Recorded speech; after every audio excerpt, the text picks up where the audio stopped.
फिर से वापिस आ गए हम उसी मुकाम पे, साथ होने पर हमें मजबूर कर दिया खान ने। अब गवर्नमेंट है बनानी तो होना पड़ेगा साथ, ना चाहते हुए भी मिलाने पड़ेंगे हाथ। मिस्टर वजीर आजम मैं बनूंगा ये है मेरी जिद, मर्जी ऑलरेडी मेरी शेरवानी सी रहा था दर्जी। चलें फिर साथ वापस करते हैं कोलैब, उम्मीद है आप नहीं करेंगे बैक स्टैब। हम भी हैं हमें भी कोई साथ रख लो प्लीज, यही तो हमारी पार्टी की है एक्सपर्टीज। हमें तो इस बार ऐसी मिली है डिफीट, अपने ही शहर में नहीं मिली एक सीट। अस्सलाम वालेकुम। मुझे ये समझ नहीं आती कि जो लोग पावरफुल होते हैं उनको इतनी समझ क्यों नहीं आती कि मुल्क को जबरदस्ती या किसी की जिद पर नहीं चलाया जा सकता। पाकिस्तान की तबाही की सबसे ज्यादा जो बड़ी वजह है वो यहाँ की जिद है कि हमारे बड़ों ने इनको वोट दिया था तो आज हम भी इनको वोट देंगे। और पावरफुल लोग भी यही समझते हैं कि सिर्फ मुल्क यही लोग चला सकते हैं जो 70 साल से चलाते आ रहे हैं। आपको नहीं लगता कि पॉलिटिशियन आपको लूटते हैं और फिर लूट के बाहर के मुल्क चले जाते हैं? भाई आप लोग हम लोगों को डिसाइड करने दो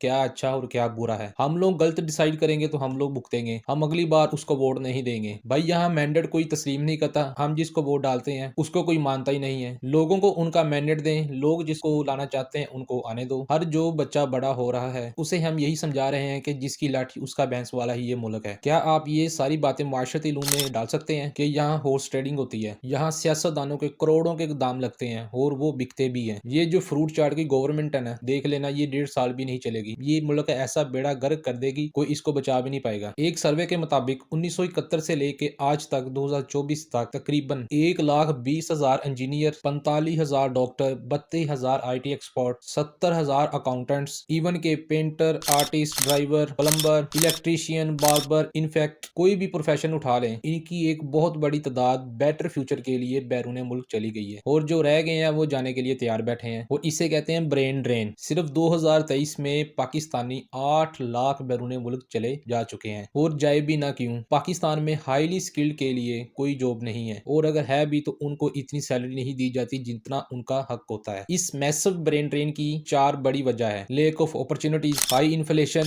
law and order situation and low salaries. और इस सब का सोल्यूशन सिर्फ एक ही है कि अवाम के दिए गए टैक्सेस को करप्शन से बचाकर सही जगह इन्वेस्ट करके अपॉर्चुनिटीज क्रिएट की जाए। दुनिया की one of the largest coal mine, second largest salt mine, fifth largest copper and gold reserve, 7th largest गंदम और चावल की प्रोडक्शन कैपेसिटी, बेशुमार नेचुरल रिसोर्सेज हैं। Pakistan is one of the richest country in the world in terms of natural resources, energy, agriculture, minerals, climates, population और geography. हर एतबार से पाकिस्तान एक बहुत परफेक्ट और आइडियल मुल्क है। लेकिन अफसोस की बात यह है कि इन सारे रिसोर्सेज को ना प्रॉपरली मैनेज किया जाता है और ना ही यूटिलाइज किया जाता है। सबसे छोटी मिसाल मैं आपको बताता हूँ, पूरी दुनिया में सिर्फ एक ही मुल्क है जहाँ पिंक साल्ट यानी हिमालयन साल्ट निकलता है और वो मुल्क है पाकिस्तान। और शायद दुनिया के कुछ ही ऐसे मुल्क हों जहाँ ये पिंक साल्ट यूज नहीं होता। ये वही नमक है जो मैं और आप डेली लाइफ में इस्तेमाल करते हैं, जहाँ पाकिस्तान में ये हमें 30 से लेकर 60 रुपए किलो मिलता है। वहीं यूरोप में ये नमक 3,000 से लेके 5,000 रुपए किलो तक मिलता है। दी पॉइंट ये है कि ये नमक पाकिस्तान की बजाय इंडिया में ज्यादा क्वांटिटी में बाहर एक्सपोर्ट होता है, जबकि इंडिया में ये नमक कहीं से भी नहीं निकलता।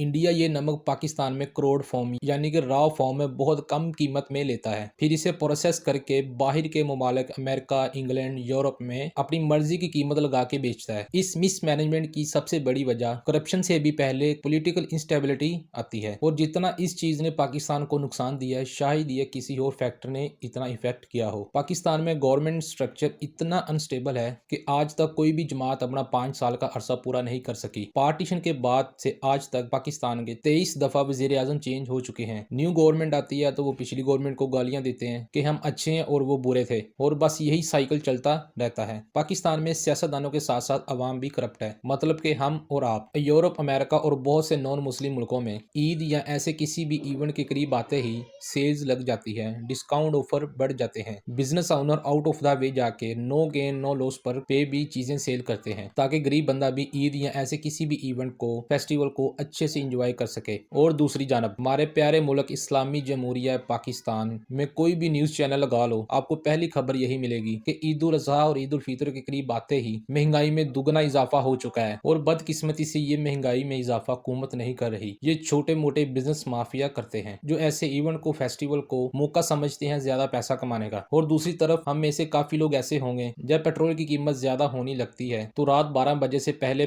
पेट्रोल डलवाने के लिए भागते हैं। घंटा 2 घंटे लाइनों में लगने के बाद नंबर आता है और पेट्रोल डलवा के बहुत खुशी खुशी से घर जाते हैं, जैसे पता नहीं हमने कितने लाखों रुपए की बचत कर ली हो। अगर पेट्रोल की कीमत 10 रुपए बढ़ जाए तो 10 लीटर पेट्रोल डलवाने के पीछे आपको 100 रुपए बचते हैं। और ये हमारा कारनामा है। हमें चाहिए जब हम पेट्रोल डलवाने जाते हैं हमें साथ एक ट्रक भी लेकर जाना चाहिए, क्योंकि पेट्रोल की कीमत बढ़ने से दालें, घर का राशन ज्यादा महंगा होता है, कपड़ा ज्यादा महंगा होता है, मेडिसिन ज्यादा महंगी होती है। कल को जो भी चीज हम खरीदने लगेंगे तो सबकी चीजें बढ़ चुकी होगी। मेरा मशवरा है कि सिर्फ बाइक और गाड़ी लेकर ना निकला करें, साथ में एक ट्रक भी लेकर जाया करें ताकि पेट्रोल सस्ता होने से पहले पहले आप सारी चीजें इकट्ठी कर लें। अफसोस की बात यह है कि हम पर एक दफा फिर अपनी जिद और जबरदस्ती से ये लोग मुसल्लत किए जा रहे हैं।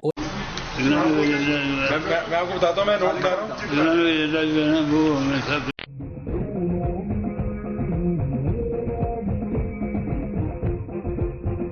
और ऐसे लोग हमारे मुल्क जो इस्लाम के नाम पे बना था, इस्लामी जमहूरिया पाकिस्तान की हिफाजत और तरक्की देंगे। एज ए रिजल्ट पाकिस्तान आज भी वहाँ खड़ा है जहाँ 50 साल पहले खड़ा था। हमारी दरख्वास्त है मुल्क के पावरफुल लोगों से कि अवाम की मैंडेट की इज्जत की जाए ताकि मुल्क में स्टेबिलिटी आए। आप सब लोग मुझे कमेंट्स में बताएं कि आपने किसको वोट दिया। मेरी दुआ है कि पाकिस्तान तरक्की करे ताकि कोई भी पाकिस्तानी बाहर के मुल्क अपनी रोटी कमाने के लिए अपने घरों से दूर ना जाए और अपने मुल्क में ही रहकर रोटी कमाए ताकि पाकिस्तान की इकोनॉमी को भी फायदा पहुंचे। और ये तब मुमकिन होगा जब मुल्क में स्टेबिलिटी आएगी, अवाम का मैंडेट की इज्जत की जाएगी। वीडियो अच्छी लगी तो वीडियो को लाइक, शेयर और जिसने चैनल को सब्सक्राइब नहीं किया तो प्लीज चैनल को सब्सक्राइब कर दें, साथ बेल आइकन को प्रेस करें। तो मिलते हैं नेक्स्ट वीडियो के साथ, तब तक के लिए टाटा बाय बाय। पाकिस्तान जिंदाबाद, पाक फौज जिंदाबाद।